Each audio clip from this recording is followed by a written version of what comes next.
Fala pessoal, tudo bem? Ricardo Meirelles aqui, podcast Empreendabilidade. Hoje com uma convidada muito interessante, a Carol Gilberti.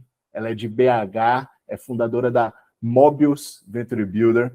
Também está dentro do ecossistema da FCJ. A gente já conversou com outras pessoas aqui que estão dentro desse ecossistema e ajudando mulheres a empreender. A Carol está já há algum tempo aí trabalhando nesse ecossistema todo de empreendedorismo e startups, inovação no Brasil, e vou deixar ela se apresentar um pouco melhor. Bem-vinda, Carol. Obrigada, Ricardo. O prazer é todo meu poder estar aqui no podcast aqui com você, poder contar um pouquinho da história na minha como mulher empreendedora, também agora à frente aí da Mobius Women Tech Ventures como CEO e idealizadora também. Eu sou sócia idealizadora e hoje estou como CEO aí nessa frente, nessa liderança para trazer mais mulheres para esse ecossistema tão maravilhoso da inovação, da tecnologia e alavancar cada vez mais startups de impacto, né, e para o universo feminino, e também que tenham aí soluções benéficas e positivas para o nosso mundo, nossa economia.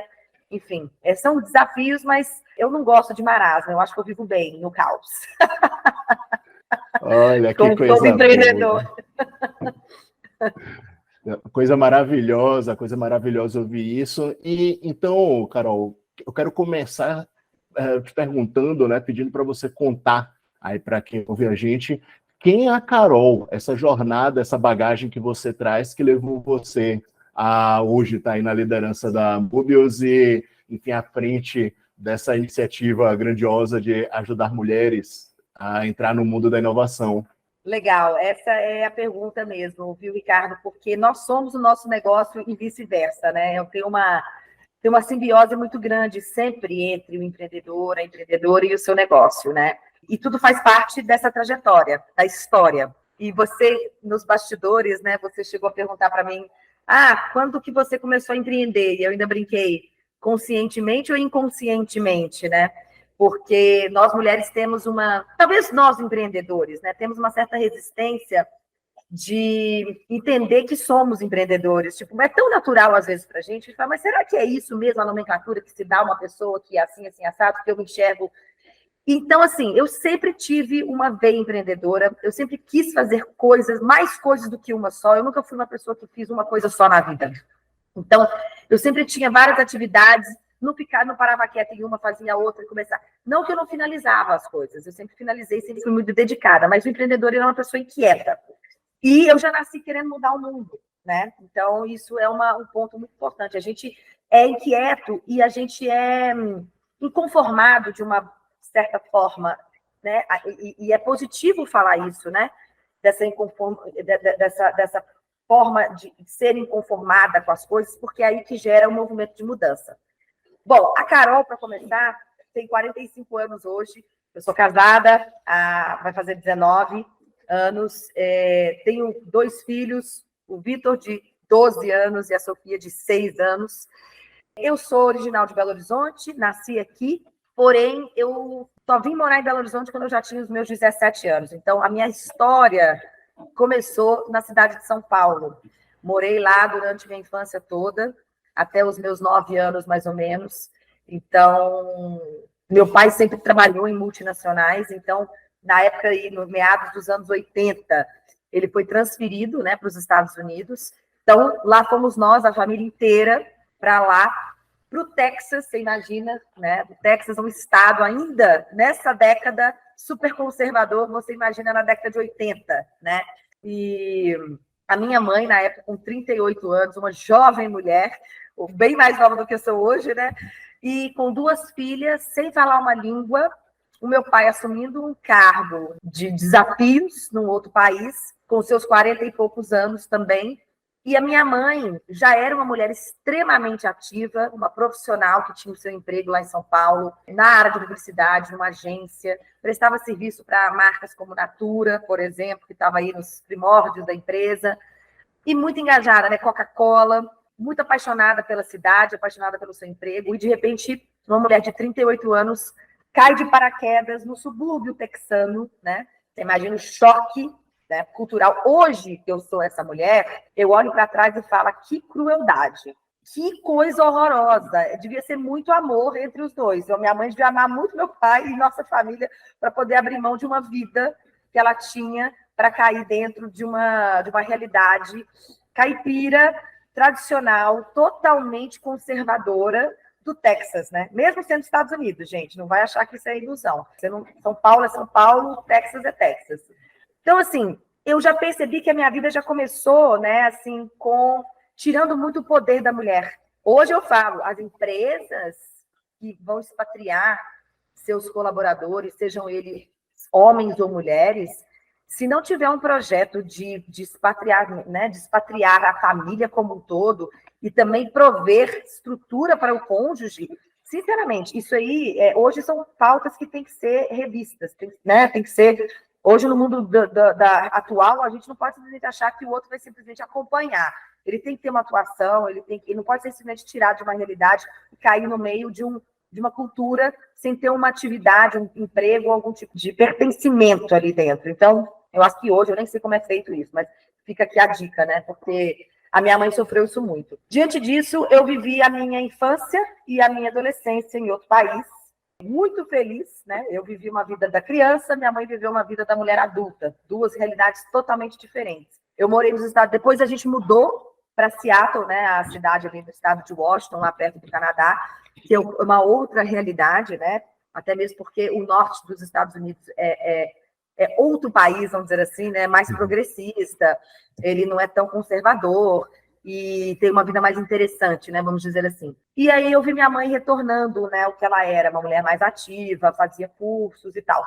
Enfim, para mim, como criança, foi uma experiência única, me ensinou uma cultura que tem muitos benefícios, muitas coisas positivas, querendo ou não, a gente sabe que tudo que vem da inovação, o berço vem de lá, né? Todas as nomenclaturas, talvez isso também eu tenha crescido com um pouco desse DNA americano, um pouco mais do que eu queria, porque eu sou uma viciada em junk food, então poderia ter deixado isso no passado, mas me dá um hambúrguer para você ver o que eu não faço. Minha Nossa Senhora, pizza, mas enfim. Morei essa parte da minha vida, né, nos Estados Unidos, e quando eu voltei para o Brasil, eu já voltei na minha adolescência, prestes a fazer vestibular, e aí eu voltei para Belo Horizonte, porque o meu pai, quando voltou, arranjou um emprego dentro de uma empresa aqui, de BH, Mendes Júnior, que era uma grande construtora. Mas a Carol é essa menina que sempre foi apaixonada pela comunicação, por pessoas, por histórias e por gerar mudanças, né, e transformações e querer mudar o mundo. Isso sempre teve na minha veia. Quando eu ia definir o que eu ia fazer da minha carreira, né, da minha vida, aquela coisa, o que vai ser da sua vida? Ou eu falei, ou eu vou ser atriz de Hollywood, ou eu vou fazer jornalismo.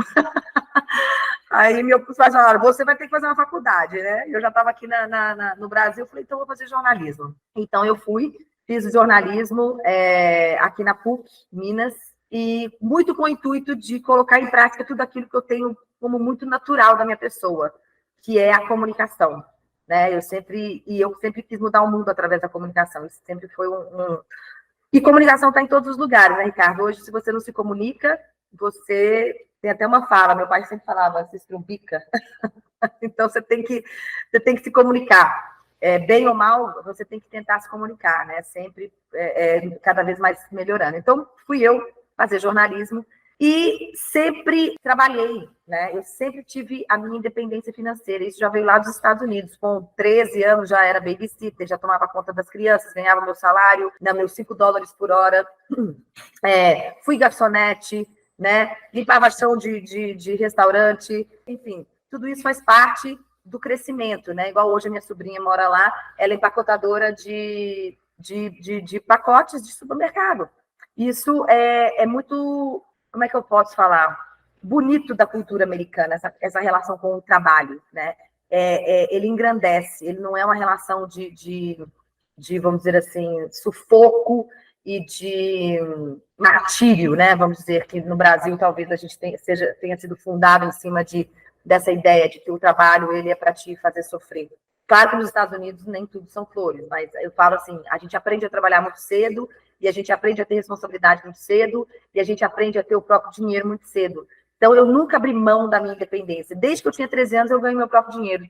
Seja $100, seja, né, quanto pouco tem que ganhar. Mas, então, eu já fui trabalhar no Brasil, né? Eu fui a primeira pessoa a trabalhar no Brasil da minha turma. Ninguém trabalha aqui, né? Então, eu fui dar aula de inglês, que era o que eu sabia fazer na época. Eu tinha voltado dos Estados Unidos, eu ainda falo, né? Eu tenho inglês de nativo, porque eu fui lá muito, muito nova, e eu ganhava mais dinheiro do que qualquer outra pessoa da minha sala. Porque a aula de inglês sempre rendeu uns bons reais, tá?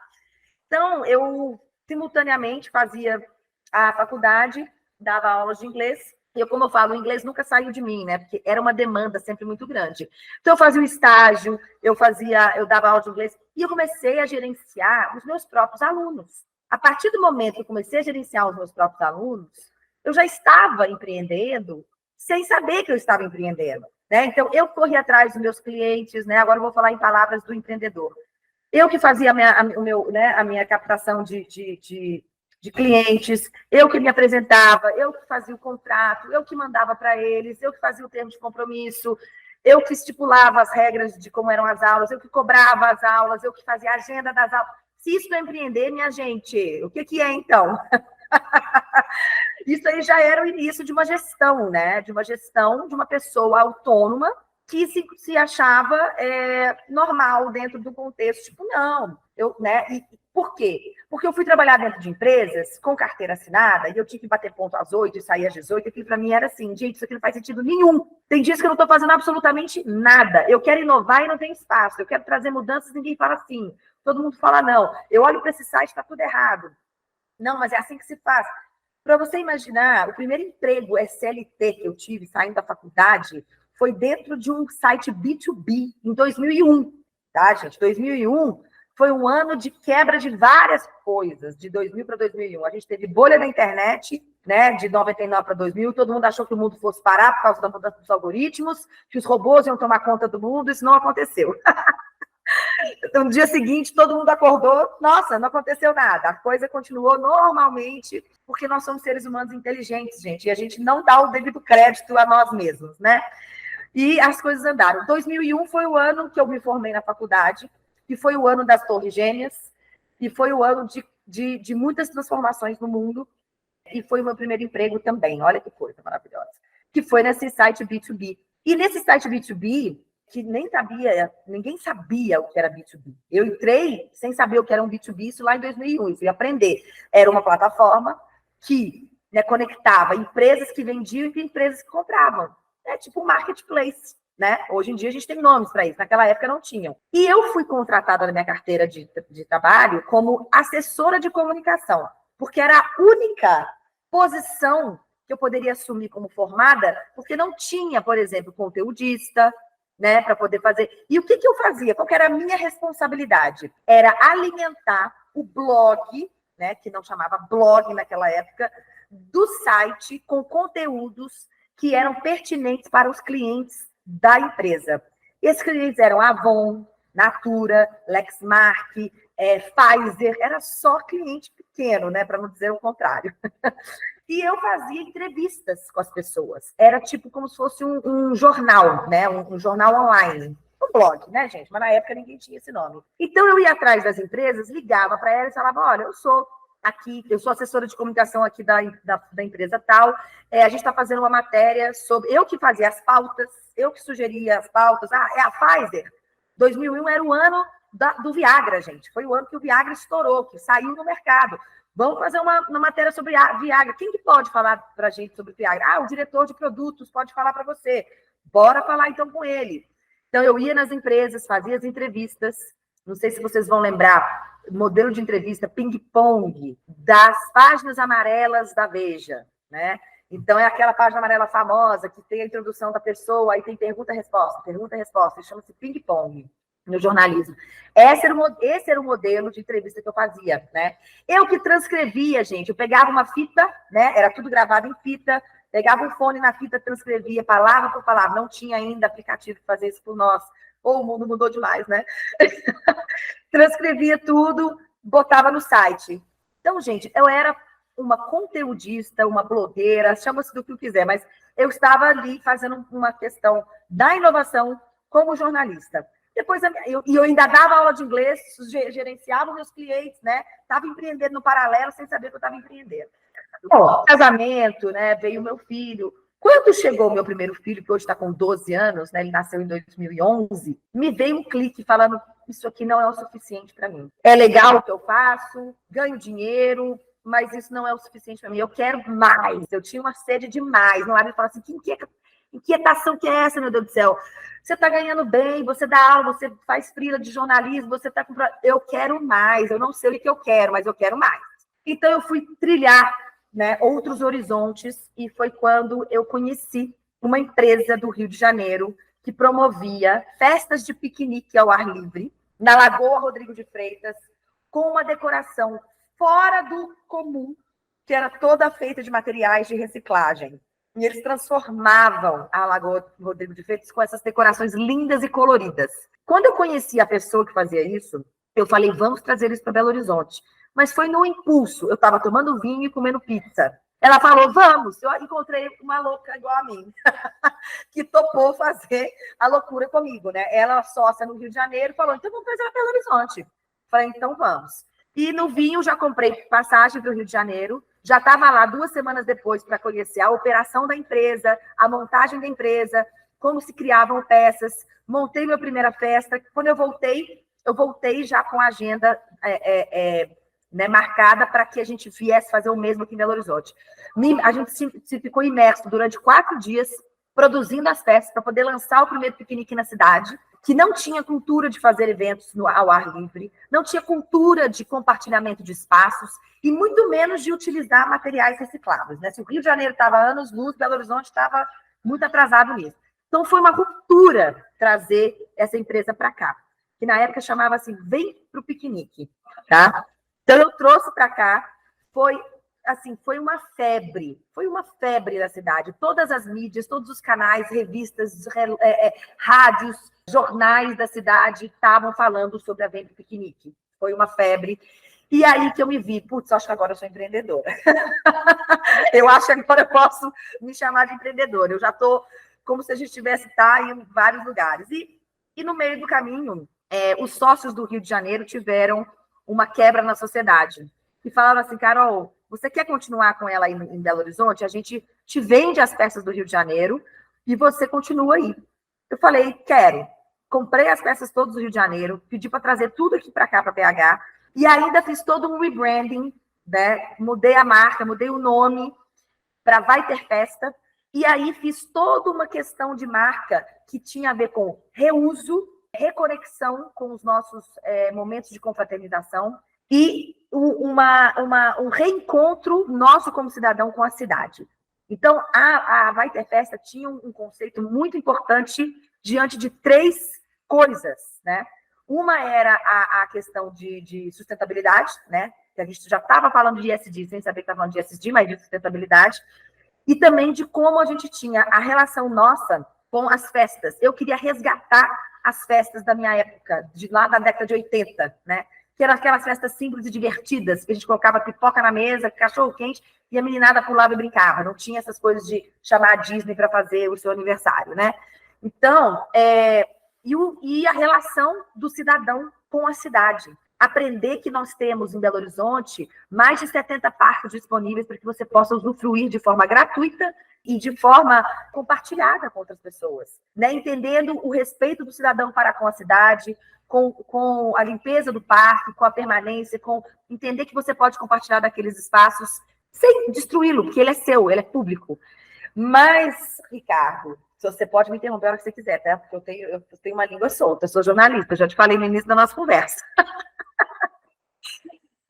Bom, aí foi uma ruptura, porque eu tive que educar a prefeitura e as subdivisões dos bairros, né, que faziam a gestão dos parques, para educá-los, para falar: olha, é possível sim, a gente pode sim ofertar o parque para o cidadão, é dele, ele tem direito, e ele precisa aprender como utilizar isso com respeito, e para nossas crianças também.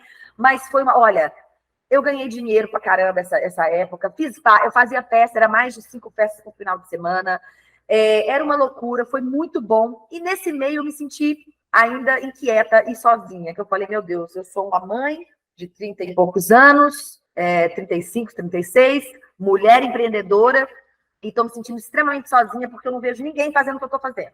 Cadê essas mulheres, né, que nem a mim? Cadê elas? Onde que elas estão?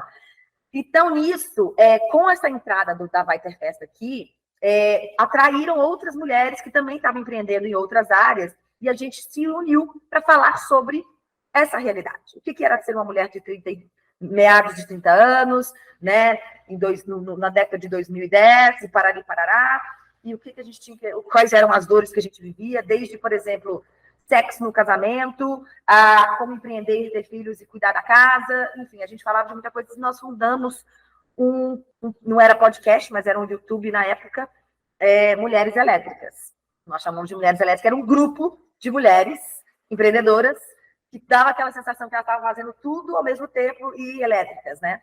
O projeto tomou corpo, né? E a gente acabou vendo que no mercado aqui de Belo Horizonte, a Rádio Band News FM, aqui de BH, estava em busca de um projeto de conteúdo voltado para mulheres. Então, a gente fez um piloto, apresentou para a Band, e aí fomos contratados. Na época, nós éramos 3 mulheres. Fomos contratadas pela Band como colunistas para ter uma coluna de mulheres. Ao longo de 2 anos, funcionou dessa forma. E depois de 2 anos, as 2 sócias saíram. E aí eu permaneci sozinha num programa chamado Mulheres Elétricas. Ou seja, eu estava no singular falando no plural para mulheres. E aí meu chefe do jornalismo falou assim, Carol, olha só, tem uma proposta para você. Se você for continuar com Mulheres Elétricas, você é jornalista, já tem anos de experiência, por que a gente não transforma, então, a coluna num quadro de entrevistas e você convida mulheres para virem para cá? E aí você começa a entrevistar e a gente faz um quadro de entrevistas. Falei, Papai Noel chegou cedo. É óbvio que nós vamos fazer isso, né? E aí, topei o desafio, abrimos mais o tempo. Naquela época, ele abriu para 8 minutos, que todo mundo sabe que para a rádio é muita coisa. E eu falei, não, aí, que 8 minutos, a gente está na hora do bate-papo, o negócio não rende. Aí eu fui estendendo para 12, para 15. Só para resumir uma história longa, hoje é um programa de 30 minutos na rádio, né?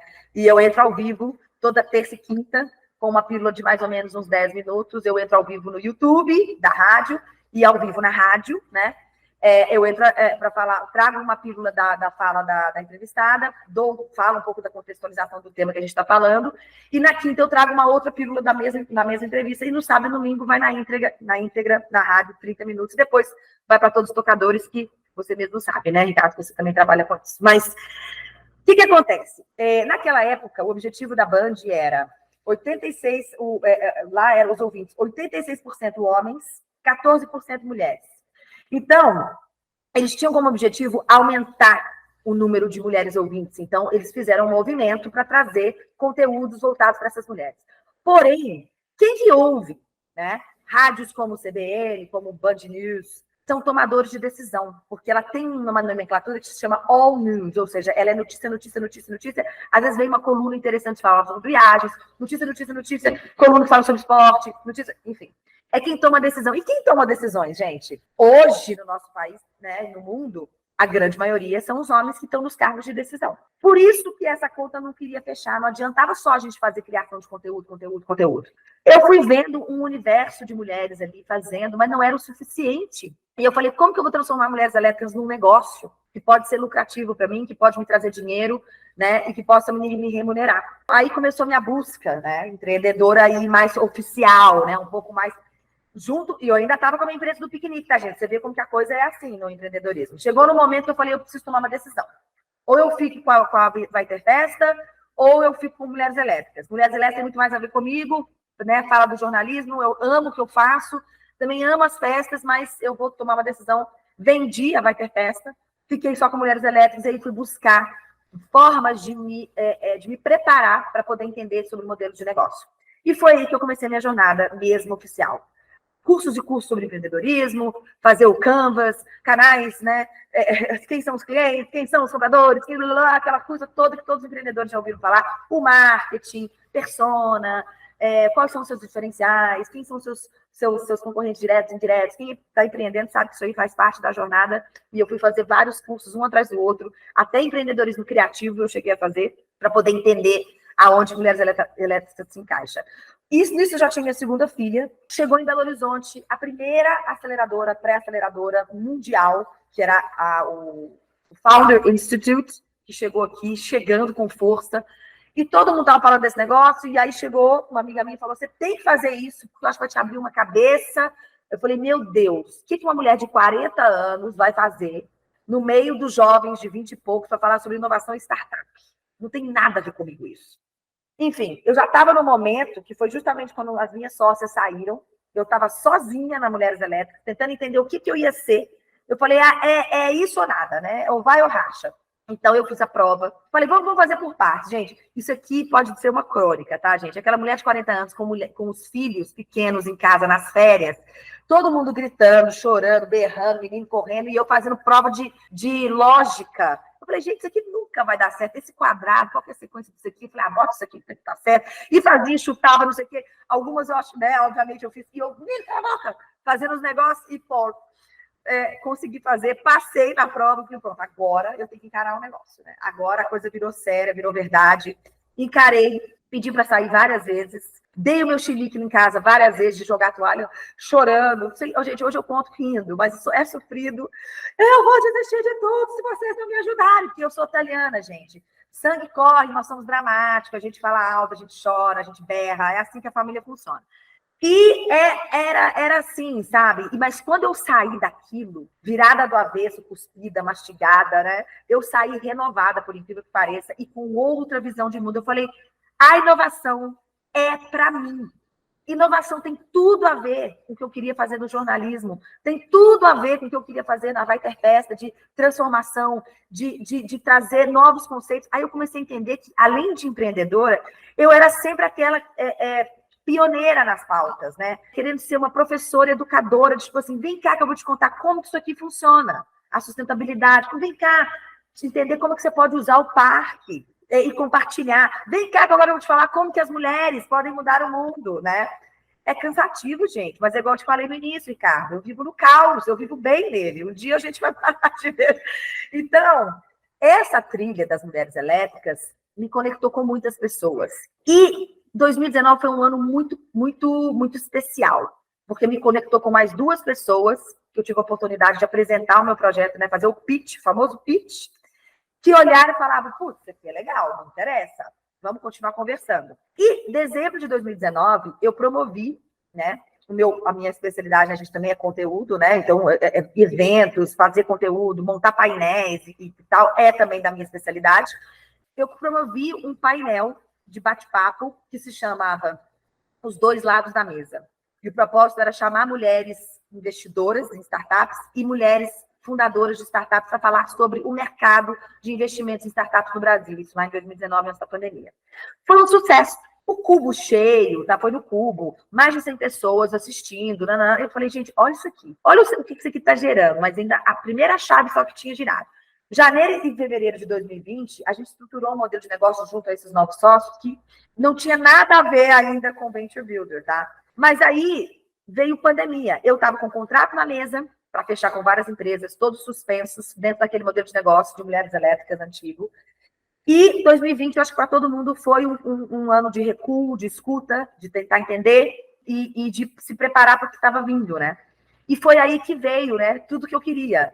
As pautas do ISD, as lideranças femininas, né, a pauta das mulheres, é a pauta dessa década, todo mundo falando, a pauta da mulher é a pauta da nova década, de 2020 até 2030, essa é a pauta da vez. Então, as pessoas entravam para ver Mulheres Elétricas e falavam assim, o que essas mulheres estão falando? O que elas estão fazendo? Aonde elas estão? Né? O que elas comem? De como vivem, né? Então, comecei a fazer, e aí já estava borbulhando um pouco mais. 2020 foi o ano do boom das mulheres. E foi quando eu conheci o modelo de negócio, tá? Da Venture Builder, que é a FCJ, e comecei a namorar. Falei, será que isso aqui pode ser um modelo? Né? Aí eu trouxe mais uma sócia, que também fiz o pitch, gostou do negócio, olha, eu topo ser sócia também dentro de um modelo de negócio que funcione para todos nós. Então, em 2020, éramos 4, tá? 3 mulheres e um homem. Um homem 60 a mais, uma mulher 60 a mais, com quase 70, e eu 2 40 a mais, né? No que a gente conheceu esse modelo, eu falei, agora eu quero conhecer um pouco mais. Eu tive a oportunidade de assumir um cargo como gerente de inovação de uma das Venture Builders do grupo da FCJ, porque para todo mundo entender, a FCJ é a nave mãe. né? Ela é a grande venture builder. Abaixo dela, há várias corporate venture builders embaixo que fazem parte de um segmento de mercado. Eu entrei para o segmento jurídico, das legal techs. Pergunta se eu tinha curso de agente de inovação? Não, gente, esse curso nem existia. As pessoas se tornavam gerente de inovação pela experiência que elas tinham tido no ecossistema, né? Então, aí que eu fui aprender muito, muito mesmo, né? E fiquei 6 meses lá. E eu vendo a FCJ fazendo um movimento de internacionalização, de IPO lá para frente, de não sei o que. Eu falei, gente, mas quando eu falo que eu trabalho na FCJ, ninguém sabe quem é a FCJ. Eu sou de Minas Gerais. Ninguém sabe quem é a FCJ. Eu cheguei para o Justino e falei, Justino, olha só, eu estou saindo da Leve, não vou ficar mais lá, te proponho um projeto. Vou te apresentar um projeto. Vocês precisam de um departamento de comunicação. Vocês não têm. Ninguém sabe, a gente precisa trabalhar a comunicação, tanto interna quanto externa da FCJ. Apresentei um projeto, falei, você topa? Ele falou, topa fazer um teste de tantos meses. Falei, então vamos, 3 meses. Aí eu acabei implantando um departamento que não existia, newsletter, tudo que eu aprendi na faculdade, né? Já fazia isso há muito tempo. As entrevistas ping-pong, os blogzinhos, tudo que eu comecei lá em 2001 no meu primeiro emprego, nós estávamos em 2021 e eu estava aplicando isso de novo junto da inovação, dentro da maior rede de venture builders do mundo, né? Então, você vê como o mundo dá voltas. Nada é em vão. Isso é muito importante a gente saber. Nada é em vão. Tudo que você faz, desde os meus tempos de babysitter, né? Tinha cliente que ia lá, até meus tempos de garçonete, isso cria valor para tudo que você vai fazer, né? O empreendedor hoje de startups, ele é o gestor, o CEO, ele é o que limpa a casa, que varre o escritório, que serve o café, que faz a planilha. Isso a vida me deu como base de falar assim, por que eu não posso fazer tudo? Eu tenho que ser uma coisa só? E por que eu tenho que estar sempre no topo? Ser CEO de startup não é estar no topo não, gente. Desculpa, tá? É ralação pra caramba. E não tem glamour absolutamente nenhum. Você dorme em hotel com 5 pessoas no quarto, você viaja de ônibus, você paga passagem mais barata. Eu, inclusive, hoje, como CEO de Venture Builder, eu não tenho vida glamourosa, né? Ah, é lindo, CEO, é muita responsabilidade. E a gente não vive gastando dinheiro. Aqui é tudo muito lean, né? Esse é o mundo das startups. Bom, para finalizar, então, essa trajetória, para falar por que eu cheguei até aqui, aprendendo tudo o que aconteceu dentro da FCJ, eu já estava lá dentro, surgiu a oportunidade, enquanto eu estava lá, dessas conversas, de montar a primeira Women Tech do Brasil. A primeira Venture Builder focada em Women Techs. Então, a gente chegou para o Justino, que é o CEO da FCJ, e falou, Justino, que tal? Você topa estar com a gente? Nós 4 idealizadores e a FCJ? Vamos fazer esse teste. Então, oficialmente, na junta comercial, a gente fundou a Moves Women Tech Ventures, né, em 2021. Mas a gente lançou ela estrategicamente em março de 2022, no dia 8, obviamente, o Dia Internacional da Mulher, para criar aquele buzz. E aí eu falei, ninguém assume esse cargo. Eu que vou assumir isso aqui agora, gente, que ó, são 7 anos de mulheres elétricas, 7 anos me conectando com todas essas mulheres, mais 5 anos montando modelo de negócio. Eu tive na ponta da gente da inovação, eu tive dentro da FCJ, eu conheço essa operação mais do que ninguém. E eu estou disposta a assumir esse abacaxi. Então, porque, igual eu te falei, não tem glamour nenhum. Então, é isso. Aqui estamos nós, 1 ano depois, gente, alavancando outros negócios de outras mulheres que também têm a mesma energia e vontade que eu tenho de mudar o mundo. Olha que história grande. Nós usamos tudo que a gente tinha de tempo. Carol, eu vou te falar. Eu não sei quantas horas você bloqueou aí para a gente fazer a conversa, mas não vou ficar 1 hora só com você, não. Podemos falar, continuar. Eu achei sensacional. Primeira coisa, sua energia, que é um aspecto que a gente sempre discute aqui, né? A gente fez um estudo, o estudo 50 mais, empreendedores 50 mais, o futuro do Brasil, e você trouxe muito disso, assim, essa coisa do... Cara, por que tá todo mundo achando que as pessoas que têm 40, 50, 60 são velhas, né? Não é. 40 anos não são os novos 30, não. 40 anos são os novos 20, cara. A gente tem uma bagagem. Eu tô nessa fase também, 40 mais, 40 e poucos. Mas o pessoal que vai fazer 50 anos até 2030 tem bagagem, energia e vontade. E aí você ouve aí, né, as discussões em relação a essas pessoas inovarem ou trabalharem.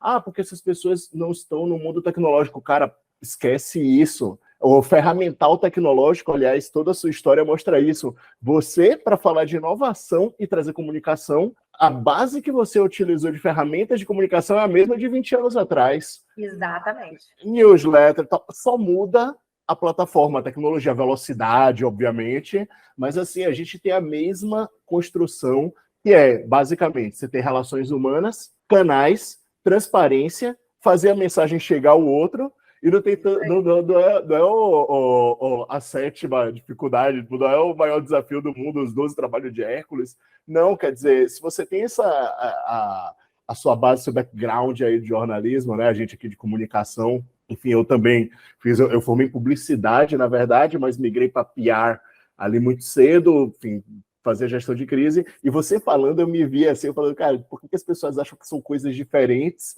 quando, na verdade, você está falando de frame, né? Aí vou usar o clichê de, quando a gente fala de pitch, estruturação de startup, tal, frame, é a coisa mais importante que tem, depois é só você encaixar a ferramenta. Mas eu vou voltar um ponto aqui, porque a gente, você falou de vários tópicos, eu anotei, e a gente vai discutir todos, tá? Claro, vamos lá.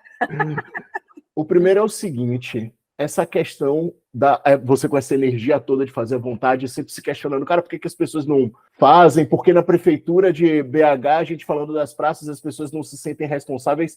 A gente tem isso muito alicerçado no país, de que, eu ouvi uma frase, eu gravei isso, né? De que, o que é privado é seu e o que é público não é de ninguém. Exato. Porque as pessoas jogam papel no chão, não cuidam da praça, enfim. E quando você tem a consciência de que não é bem assim, que na verdade se todo mundo cuidar, coisa fica melhor, melhora para todo mundo, né? Aí vem um outro ponto também da cultura brasileira, que é o seguinte, cara, você desde cedo assumiu a responsabilidade por você mesma, e isso também é outro gatilho aí de empreender, mas a gente vê muitas pessoas, aí não estou falando mulheres, homens, sem diferenciar aí por gênero ou os desafios, que tem essa dificuldade do, peraí, isso aqui é responsabilidade minha, eu vou me tornar independente financeiramente, eu vou criar minha empresa e eu vou tornar isso. Aliás, a gente soltou recentemente até um curta da Thelma Rossetti, que foi uma entrevista que a gente fez muito boa, ela é coaching, ajudou, participou aqui, é uma consultora nossa, está sempre ajudando a gente nos projetos, e a Thelma falou justamente isso, cara, é tão feliz quando você assume seu trabalho e quando você assume essa responsabilidade sobre seus ganhos. E dentro aí de você falar de Women Tech e de falar de mulheres para startups, como você tem visto essa discussão, as mulheres que vêm até a Mobius, ou essas pessoas todas que você se relacionou, como tem sido essa discussão? Olha, hoje as coisas mudaram muito, né, Ricardo? A gente vê que a mulher, agora eu vou falar um pouco da questão do olhar da mulher. A mulher hoje, ela entende já que ela pode, que ela tem espaço. A gente tem uma natureza feminina, né, que é nossa, e a gente luta com vários desafios diários, isso independentemente se a mulher está começando ou se ela está lá no topo da pirâmide, tá? Eu falo com líderes extremamente que já chegaram no topo do topo, e mesmo assim lidam com a lutam contra, às vezes, até aquele síndrome da impostora, né? A gente lida, isso faz parte da natureza, a gente tem que lidar com isso. Essa desconstrução, é uma autodesconstrução do que colocaram na nossa cabeça, da nossa genética, da nossa natureza, não me pergunte de onde que isso vem, mas ele está aqui, né? Se é cultural, se é social, eu não sei, mas eu tenho a impressão de que todas as mulheres estão vivendo isso. Porém, o importante é a gente desconstruir. É como se eu estivesse falando, vou dar um exemplo prático, do machismo, tá? O machismo, ele está em todos nós, porque ele está enraizado numa cultura, né? Ele está enraizado em tudo que a gente faz, da forma que a gente pensa, das coisas que a gente fala, de como que a gente se porta. Então, é uma desconstrução diária. Quando se fala dos negócios, a gente vai trazer aí a potência dessas mulheres para o negócio, o que está tendo de movimentos. Eu vejo nelas, e isso eu vejo como um ativo muito grande para quem está investindo em startups fundadas por mulheres, ou em negócios fundados por mulheres, que as mulheres elas têm uma força no olhar, elas têm uma força na sua fala, elas têm uma resiliência contra o seu negócio que ninguém tira dela. E isso é um ativo que, vou te falar, é a fórmula do sucesso que faz aquilo ali acontecer. Então, quando as mulheres estão passando por momentos, ou até mesmo as pessoas tendo dúvidas sobre aquilo, todas as mulheres com quem eu converso, que estão à frente de negócios, o que é... E não estou falando, gente, falta às vezes um pouco de informação, falta um pouco de... bagagem, falta um pouco de conhecimento. Eu não estou falando disso, é que a gente está aprendendo o tempo inteiro. Eu estou aqui aprendendo todos os dias. Se eu não estivesse aprendendo, eu não teria assumido o meu cargo como CEO. Não é porque eu estou como CEO que eu já aprendi tudo, né? Aliás, quem que aprendeu tudo? Eu não conheço ninguém, né? Então, assim, eu vejo essa energia nelas e eu tento transformar isso, conscientizá-las de que esse é o maior ativo nosso, né, como empreendedoras. Ideias são ideias, mas quem que está à frente dessa ideia? Aquela velha analogia. Você tem o jockey e você tem o cavalo. O cavalo pode ser o mais caro árabe do mundo, tarará. Se você não tiver o jockey que domina e conduz aquilo da melhor forma, o cavalo para no meio. Então, assim, eu vejo as mulheres como grandes potenciais de empreendedorismo. Não é mais uma questão de moda, é uma questão de propulsão econômica. A gente precisa, sim, incentivar as mulheres a empreenderem, porque isso gira, gente, isso impacta a economia, impacta a nossa vida como cidadão. Então, assim, hoje é para além de falar, como que é o empreendedorismo feminino, o empreendedorismo está na moda. Não, gente, ele é uma questão econômica, ele é uma força que não tem mais como segurar, graças a Deus. Agora é capacitar, né? É dar as ferramentas certas para que essas mulheres possam cada vez mais perseverar. E é isso que a Mobius também faz, né? Ela entrou no mercado para justamente alavancar e dar essa sustentabilidade, né? É sensacional você estar falando isso, porque quando você comentou, né, da sua jornada, e aí você com o primeiro filho e fazendo o Vai Ter Festa, né? Virou do Vai Ter Piquenique para o Vai Ter Festa, e aí a segunda, agora eu não lembro se é uma filha ou filho, mas enfim, o segundo veio, a segunda veio a menina, e você trabalhando e montando a sociedade, quer dizer, tudo acontecendo ao mesmo tempo agora, e aí eu lembro da frase que é a mulher grávida, né? A mulher grávida o pós-parto ali, o puérpera, né? Puérpera é a mulher mais produtiva do mundo, cara, porque assim, todos os hormônios estão, e ela fazendo, e enfim, você tem que dar atenção ao filho, tá com a atenção ali latente, né? Aquilo ali pulsante, e hiperprodutiva, e assim, não tem aquela coisa do cansaço e tal. A gente estava falando aqui desses os projetos de conteúdo, né? Streamers, youtubers, etc. E tá bastante na moda a neurociência. E o Aslan Delanogari, acho que é esse o nome dele, é um dos que fala dessa coisa do assim, você ter sempre botar essa energia para cima, e é possível você gerenciar isso, e essa energia aí é sensacional. Só que essa energia não é técnica, né? Como é que, para você, mulher, assim, você comentou, tive os momentos difíceis e tal, como é que nesses momentos difíceis você parava, em vez de falar, tô cansada, vou desistir e tal? Tem esse ponto também, né? Às vezes você fala, vou desistir, mas como é que você fazia essa virada? Não, peraí, eu sou forte, tenho isso, tal, que isso tem que acontecer, eu vou fazer. Qual que era a sua mágica? Olha, isso é tão importante a gente falar, Ricardo, essa fala, porque muitos anos, né? Desde que eu me entendo por gente, que eu me entendo por mulher, eu ouço, né? Nossa, as mulheres, elas são tão máximas, elas são super heroínas, elas são mulheres maravilhas, né? Elas podem tudo, elas fazem tudo. Tem dois lados aqui, tá? Um lado a gente precisa sim entender que nós podemos fazer o que nós quisermos, tá? E a gente pode sim correr atrás daquilo que nos faz bem e estarmos aonde queremos estar, seja em casa, seja fora de casa, enfim, fazendo e acontecendo. A questão nós não somos heroínas, nós não somos mulheres maravilhas. Nós somos feitas de carne e osso. Então, a gente tem os nossos momentos de exaustão, sim, e a gente tem que saber impor o nosso limite.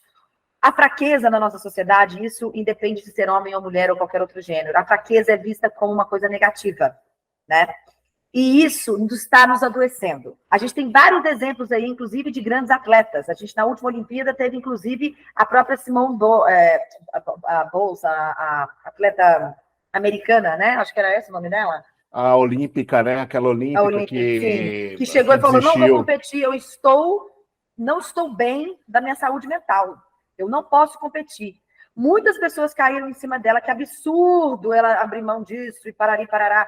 Deixa eu te falar, o mundo nos fez tornarmos robôs, né? Executores sem fim e sem sentimento e sem poder estar exausto. A mulher, ela tem esses momentos também. A gente tem. Aí você fala, poxa, Carol, que coisa contraditória, né? A gente tem essa força propulsora de fazer e acontecer. Como que a gente lida com essa questão da exaustão? Primeira coisa é assumir que existe e que a gente tem e que sim, a gente precisa parar de vez em quando. Segunda coisa, a gente consegue fazer, mas a gente não precisa fazer. A gente pode contar sim com pessoas que nos ajudam a diluir esse peso, a diluir essa carga.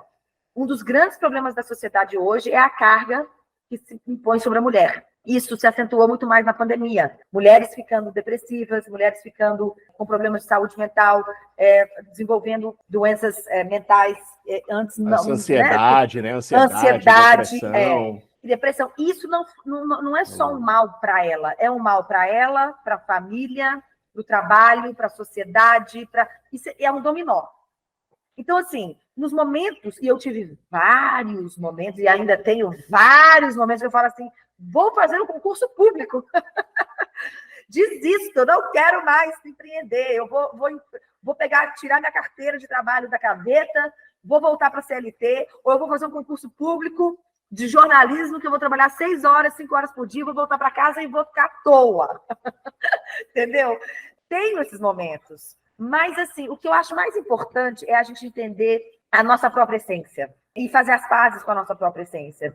Tipo, putz, por que fulana consegue fazer aquilo e aquilo daquele jeito? E eu não consigo fazer assim, assim, assado. Gente, nós somos o que somos. Quando eu brinquei para você, eu vivo bem no caos, nem sempre isso é positivo. Isso traz um pouco de desequilíbrio, né? Para mim, para minha família, para meus filhos, para meu marido, para minha casa. Eu preciso colocar o pé no chão e falar assim, isso aqui é uma coisa que eu vivo bem. Ok, eu vivo bem, mas eu preciso entender quando isso está me fazendo mal. E a mesma coisa com a exaustão. É isso, quando eu consigo viver com ela, eu me dou bem, eu consigo entregar, eu consigo, mas até que ponto que a gente consegue e até que ponto que isso não vai ser maléfico para você e a sua estrutura que você convive. Então, esse é um ponto importante. Isso aqui é uma pergunta, tá, gente? É uma provocação. Eu tenho que fazer esse exercício diariamente, eu não tenho a resposta. Para mim, ainda é um desafio, mas eu acho que o primeiro passo é assumir que você está cansada, assumir que você está exausta, assumir que você precisa dar um tempo e que você vai tirar um dia off, ou que você, né, na sua rotina, uma vez por semana, você vai se dar de presente um almoço fora de casa, num restaurante que você quer. Então, assim, você tem que ter um equilíbrio das coisas. A gente não pode mais ser cobrado como a gente era para conseguir dar conta de tudo. Tem um ponto interessante aí disso que você está falando, que é o seguinte, cara, se a meta, o objetivo, enfim, você está olhando a coisa no final, para chegar naquele final, você precisa estar bem agora, né? Você não precisa gastar.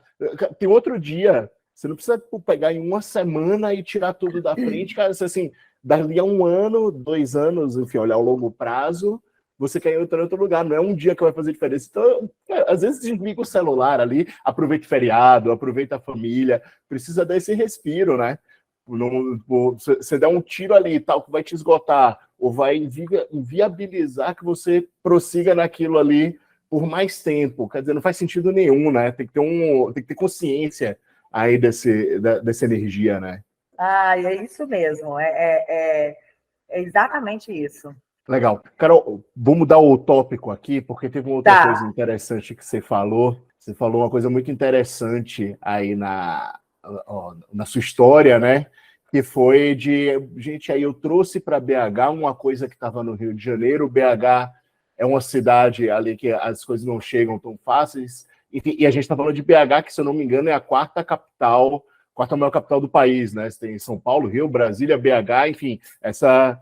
Eu acho BH ou é a terceira ou a quarta. É a terceira ou a quarta, quer dizer, a gente está falando de uma cidade grande, mas que, obviamente, Sudeste.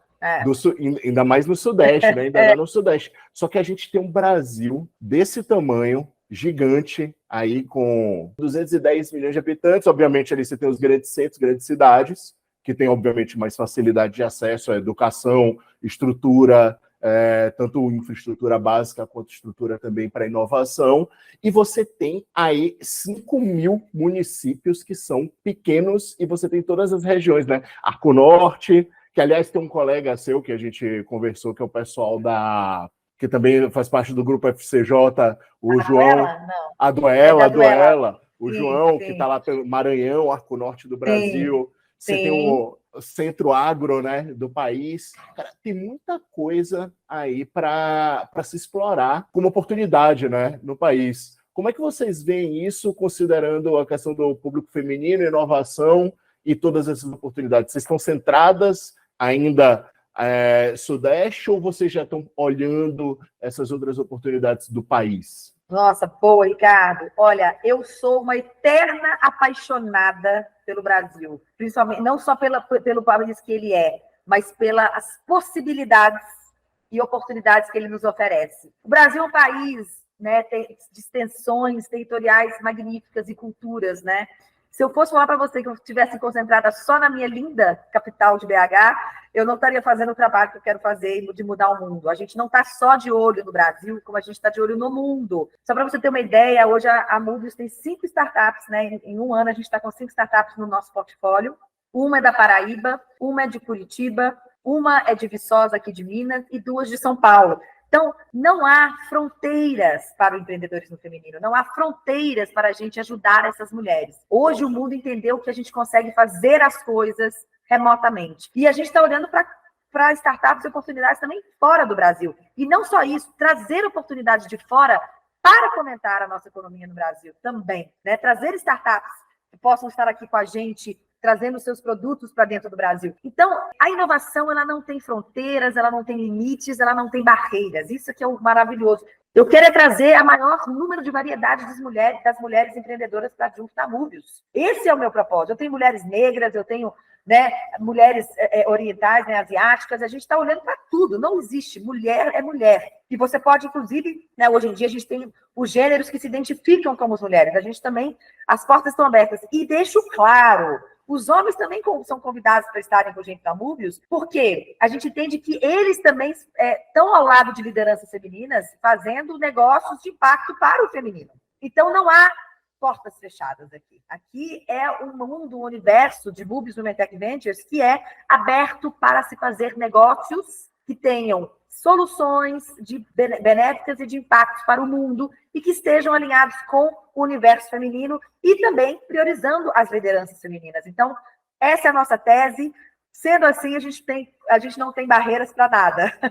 E o Nordeste, olha, o Norte e o Nordeste do país, o que tem de mulheres empreendedoras fazendo e acontecendo é uma coisa maravilhosa. E a gente tem muito que construir essas pontes, né, de conexão entre Sul, Sudeste, Centro-Oeste, Norte, Nordeste. A gente está captando startups no território todo. Tem que derrubar muro, né? Não existe muro, né? A gente está falando de um país só, apesar desse tamanho todo, mas é um país só e, assim, com muita gente boa com vontade, e tem um ponto, um aspecto Brasil aí, que é é o país que é grande, as pessoas são do bem, brasileiro é com vontade, o brasileiro é empreendedor, né? O brasileiro é raçudo, assim, o brasileiro não para e fica ali, quer dizer, aquela história um dos países que mais se empreende por necessidade, porque a Dona Maria tá ali, perdeu o emprego, ou tá com dificuldade, algum problema, então ela faz a salsicha ali, monta a barraquinha de cachorro-quente dela e se vira. E tem muitos problemas, quer dizer, esses desafios todos, regionais e tudo mais. Então, o berço de oportunidade aí existe. Nossa, que bom que vocês estão com essa cabeça de Brasil, né? Onde há problema, né, Ricardo? Há oportunidade. É assim que a inovação enxerga. Então, o Brasil é um oceano de oportunidades, seja na economia, no setor jurídico, seja na sustentabilidade, seja no social, no cultura, enfim. Eu posso falar aqui, o Brasil que mais... Educação, então, gente, educação, startup de educação, pelo amor de Deus, é muito desafio, é muito desafio. Carol, vou voltar aí o terceiro tópico, né, das coisas que você comentou, dessa sua vida de apaixonada por comunicação, mas vou ser bem claro, tá? Não é apaixonada por comunicação, aquelas pessoas que defendem meio de comunicação ou jornalismo e tal. Não, apaixonada por comunicação pelo efeito que a comunicação tem, né? E aí como eu acho ferramenta de transformação. Como ferramenta de transformação. E aí, como é que você enxerga hoje? E aí, se tiver cases já para contar da Mobius, ou quiser complementar a sua própria história, como você enxerga hoje espaço digital todo, essa velocidade, como um terreno fértil para ajudar tanto inovação, negócios, educação. Como você vê isso? A Carol. Legal. A Carol, olha, eu sou super a favor da democratização do acesso à informação e também da democratização da produção de conteúdo, né? Eu venho de uma geração onde o conteúdo era produzido apenas por veículos, né? Igual mesmo você falou. Um veículo de autoridade, um veículo formal, e a gente fica meio que dependente daquele viés, né? Daquele posicionamento, daquela fala. Por outro lado, tendo essa democratização e essa liberdade de poder ser um conteudista, de poder ter acesso a vários tipos de conteúdo, e se você é um produtor de conteúdo como nós, isso vem com uma bagagem de responsabilidade enorme perante a sociedade. E é isso que eu acho que os profissionais que hoje são conteudistas e talvez não tenham tido a bagagem que nós, comunicólogos, tivemos perante a nossa, vamos dizer, o juramento como um jornalista, o juramento como profissional da comunicação, a nossa base foi fundamentada na verdade e na responsabilidade perante a transmissão da informação. O que eu vejo hoje a democratização, ela é sempre positiva. Porém, se o comunicador, o transmissor daquela mensagem, ele não, ou ele ou ela, né, gente? Eu estou falando de todo mundo. Ele não sente o peso da responsabilidade de estar falando sobre algo para milhares e milhões de pessoas, então é melhor você dar uma pausa na sua fala e retomar, entender a sua responsabilidade perante o que você está se propondo a fazer comunicólogo, né, como um conteudista. Então, eu acho que é isso que a gente está precisando hoje parar no mundo para pensar. Hoje as pessoas entram, pegam, falam o que querem e se ditam como notórias daquilo. E eu não estou falando que você tem que ter notoriedade para falar, não. Você tem que ter responsabilidade. Você sabe a fonte? Você sabe o dado? Aonde você encontrou? Fale, use e abuse de fonte. Pega 3, pega 4. Faz contrapontos. Nós não temos a verdade de tudo. A gente tem que estudar, a gente tem que ter fontes, né, idôneas. A gente aprendeu isso. Eu aprendi isso como jornalista. Quem falou? Eu quero saber da onde que veio isso. Se alguém está me contando uma fofoca, eu falo, quem falou? Ah, minha fonte é secreta. Então não adianta contar para mim, porque eu não vou propagar isso para frente, eu não vou tomar isso como verdade. A gente foi treinado assim. Então, são 2 pontos. É super importante, eu acho que é uma revolução na comunicação, a gente poder ter tantos canais, tanto conteúdo, tanta coisa bacana. Mas a gente precisa ter um filtro do que realmente é bom e do que precisa ser reajustado, e o que a gente pode descartar logo de cara. E essa dica para os conteudistas, né? Os podcasters, os youtubers, os tiktokers, enfim, todos os warriors da vida, é essa responsabilidade. A gente, antes de qualquer coisa, antes de você montar o canal, entenda o que é ser responsável por a propagação de informações. Isso eu acho que para mim é o ponto mais importante. Fica o recado. Fica a dica? Fica a dica aí. Você sabe uma coisa que incomoda muito aqui do empreendabilidade? A empreendabilidade nasceu aqui com a ideia de servir aí como inteligência, né? São 3 áreas: a inteligência, conteúdo e educação, né? Visando incentivar empreendedorismo, enfim, tudo isso aí que a gente está discutindo. E quando a gente pensou na coisa de inteligência, eu tinha muito na cabeça a coisa do going deep, né? Do se aprofundar. Por quê? Agora que a gente tem canais acessíveis ali, como você disse, a democratização dos canais, você está vendo os canais sendo utilizados para questões muito rasas, né? Para assuntos, temas rasos, comentarinhos, vídeos de 6 segundos que não dizem nada, assim, as piadas sem graça, um humor ruim, né? Tá ficando ruim a coisa, e assim, e tá propagando, e tá crescendo, e todo mundo buscando esses formatos ali e tal. E quando você fala, cara, cadê a responsabilidade dos streamers, youtubers e tal, com o que ele tá levando, né? A diferença que você tem de visibilidade, de audiência, para um vídeo que não diz nada, que não tem valor de fato de informação, para um vídeo que tem, assim, é extrema, né? E isso vale também para o consumidor desses conteúdos, de cobrar essas questões. Mas eu sinto muitas vezes, tá, Ricardo, que as pessoas não querem muito se aprofundar, elas querem ficar no raso mesmo. E aí já é uma questão, sei lá, de mudança de geração, dessa velocidade da cabeça. Eu vejo que eu tenho menino pré-adolescente, fica naquele passa, passa, passa. Eu nunca vi, parece que o cérebro funciona de outra forma, mas mesmo assim, a gente tem que ter compromisso com aquilo que a gente entrega, né? E com a verdade. Uma coisa é entretenimento, ficção, outra coisa é informação. Conteúdo que vai impactar milhões de pessoas numa sociedade. E isso, eu, por mim, se você está impactando negativamente, você deveria ser criminoso. Entendeu? É muita responsabilidade. A informação, o poder da informação, da comunicação é muito perigoso. Então, a gente tem que ter muita responsabilidade. Aí, falando de comunicação mais um pouco, né, em relação à responsabilidade, interessante que você comentou que o seu primeiro trabalho foi de criar, ali, na época, eu vou trazer um termo aqui que muita gente não vai nem entender, mas talvez você lembre ali da faculdade de jornalismo, porque era o jornalismo empresarial, né, o house organ, de você criar os comunicados da empresa para aquilo e tal. E hoje você está vendo dois formatos, né? Um que é o brand content, né? O branded content, que, enfim, é diferente um pouco daquele informe publicitário, mas é um conteúdo ali mais aprofundado. E você tem o outro que é o brand publishing, que é as empresas se tornando voz ativa ali, ganhando essa autoridade, falando sobre os assuntos que elas dominam.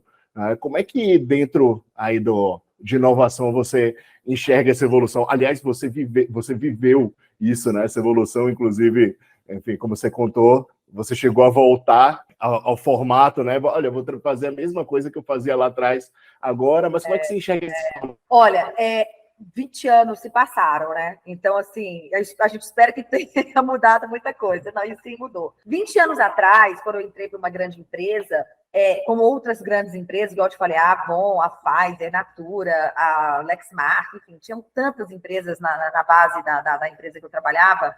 Tipo assim, era quase que se Maomé não vai à montanha, né? A montanha vai a Maomé. Meio que mudou. Então, assim, antes as empresas eram Maomé, né? Então, se esperava que alguém chegasse para falar sobre, para procurar. Elas não faziam. A comunicação era uma comunicação institucional, uma comunicação mais voltada para produtos e serviços, uma comunicação fria, vamos dizer assim, né? Uma comunicação chata, inclusive. E as propagandas, né? Que naquela época era propaganda de televisão, né? Era outdoor, que a gente via lá, os outdoors das empresas. O foco era na empresa, era no produto. Tipo, você precisa de mim, venham até mim, né? Hoje, a gente entende que ninguém mais quer ver propaganda, e a propaganda ela não pode ser sobre, tipo, quem eu sou e o que eu faço, né? Ela tem que ter um contexto, ela tem que ter uma contação de história, ela tem que ter um atrativo, né? Porque ao mesmo tempo que eu estou assistindo uma de uma marca, tem uma outra que também está conversando comigo. Hoje é um diálogo, antes era um monólogo. Acho que essa é a melhor analogia que eu posso falar, assim, ainda mais usando o termo de comunicação, né? A empresa falava, a gente ouvia. Hoje, a gente tem uma troca, né? A empresa fala, a gente ouve, a gente fala, ela ouve. Pelo menos é o que a gente espera, né, Ricardo? Então, eu acho que os modelos de branded content, que hoje é outro nome, era propaganda naquela época, era fazer propaganda mesmo, ads, né? Ads em revista e tudo mais. A gente era consumidor passivo, né? A gente era consumidor passivo. Hoje é um consumidor muito mais ativo. E as empresas hoje não são mais dominantes, né? Elas não dominam mais o consumidor. É uma coisa mais de troca hoje, né? Eu não sei se eu posso falar que hoje o consumidor domina a empresa. Eu também não sou a favor da dominância de ninguém sobre ninguém. Mas eu acho que, assim, se a gente tem que pensar num cenário favorável, é um cenário de troca, de escuta e de fala, de entender o que quer e entender o que precisa mudar. Na minha época não era assim. Era tipo, a gente falava e ok, era isso. Vamos consumir isso aqui, porque isso aqui é bom, porque é a marca tal. Mas não é mais assim. Hoje o branded content vem para realmente trazer uma fluidez e uma comunicação mais clara. Agora, comunicação, né, gente? O marketing e tudo mais é um meio esperto, né? Eles são especialistas em comunicação. Nas entrelinhas, eles ainda querem dizer para você, vem aqui e compra isso que você precisa. Então, fiquemos também atentos, né? Eu acho que hoje o consumidor é um consumidor mais atento e a gente tem que manter cada vez mais essa perspicaz, né, diante do consumo. Esse ponto que você colocou, assim, a empresa tinha aquela coisa ali era técnica, produto e tal, e aparentemente agora tem um olhar mais assim, eu participo dessa sociedade de alguma forma, né? Eu tenho essa responsabilidade aqui de alguma forma, mas também você tem aquela coisa da empresa tem o papel e obrigação, né? O objeto da empresa é o lucro, né? Quer dizer, e aí você vê as confusões de estratégia, e aí, enfim, e aí vai quem tem mais dinheiro, coloca no marketing, mídia programática e tudo isso que vai chegando, quer dizer, mas também aí tem o papel do consumidor, de ser um pouco mais responsável até no que consome, em aceitar ou não, né? Porque eu acho que isso aí que vai ponderando, né? A empresa não vê retorno. Tudo volta para a informação. Isso gera trabalho, gente. Isso não é trabalhoso você se informar, mas vale a pena no final. Você veja como é tudo parte da sociedade, que a gente veio com a pauta para falar de Victor Builder e tal, e a gente não falou nenhuma das questões técnicas, a gente falou de sociedade, né? Isso é o mal do jornalista também, né, Ricardo? A gente fica vendo que quer salvar o mundo, fica falando fica falando do que é das soluções do social, não sei o que, e falar do business mesmo, a gente não... Cara, mas muito mais gostoso, né? Muito mais gostoso. Assim, também você tem seus compromissos, acho que o que a gente tinha de pergunta a gente já acabou. Se você quiser deixar para o final agora, para fechar com a ficha técnica da Mobius, né? Vocês estão com 1 ano, fechando com 8 startups, o quanto está movimentando de dinheiro, quantas pessoas estão envolvidas, enfim, faz seu merchan da Mobius. O meu pitch aqui, meu elevator pitch. Para a gente não fugir das nomenclaturas americanas, né? Bom, a Mobius, igual você falou, 1 ano, né? Dia 22 de março de 2023, completamos 1 ano com o nosso planejamento em dia, né? De fechar aí esse primeiro ano vigente com 5 a 7 startups. Nossa projeção para 2023 é fechar o ano com 12. Então, a gente está aí captando. Deixo o convite aqui para as startups que se identificaram com essa tese, né? Que tem lideranças femininas, que tem o feminino como valor, que tem esses impactos benéficos, né, na sociedade, no universo do feminino, que nos procurem, a gente está aberto para conversas, né? A gente hoje já captou no mercado, né, levantou aí R$1,5 milhão já de reais para a nossa base dos investimentos. Então, se a pessoa também, né, quer estar com a gente ao nosso lado, entendendo melhor como podem ajudar essas empreendedoras, esses negócios, a gente tem um grupo de mentores, né, de pessoas que estão aí nesse ecossistema, né, contribuindo, mas a gente também pode chamar assim, essas pessoas que querem estar com a gente do nosso lado, né, contribuindo com essas mulheres. E hoje a gente tem na nossa equipe, né, sou eu que estou aí liderando, né, a Mobius, temos uma agente de inovação e temos o nosso time de marketing, a Jade é nossa agente, temos a Laura, temos a Milena, que também é nossa designer, a Laura é nossa social media, e toda a equipe da FCJ, né, que nos dá o suporte aí do financeiro, né, é uma empresa que tem governança, né, uma empresa que tem né, que tem toda a questão de conselho. Nós somos uma startup, mentalidade startup, porém funcionamos como uma liderança e uma gestão lean, né, vamos dizer, bem enxuta. Caixas enxutos, coisas enxutas, e o nosso objetivo desse ano é fechar com essas startups e, obviamente, fechar essa nossa primeira rodada aí para trazer essas pessoas para estarem junto da gente. Então, fica o convite para vocês entrarem nas nossas redes, da Mobius Women Tech Ventures, minha, né, no LinkedIn, da Carol Gilberti, Mulheres Elétricas no Instagram, e também Mobius Women Tech Ventures no Instagram, para vocês conhecerem mais. Eu fico à disposição aqui para a gente poder bater um papo. Tá bom?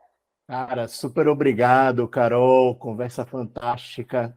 Uma mulher guerreira, mãe, e aí que está incentivando outras mulheres a inovarem, entrarem no mundo das startups, com um trabalho aí que em pouco tempo já vem mostrando resultado, e com a bagagem grande, né? A bagagem grande aí que vocês ouviram no nosso podcast. Bom, podcast Empreendabilidade fica por aqui.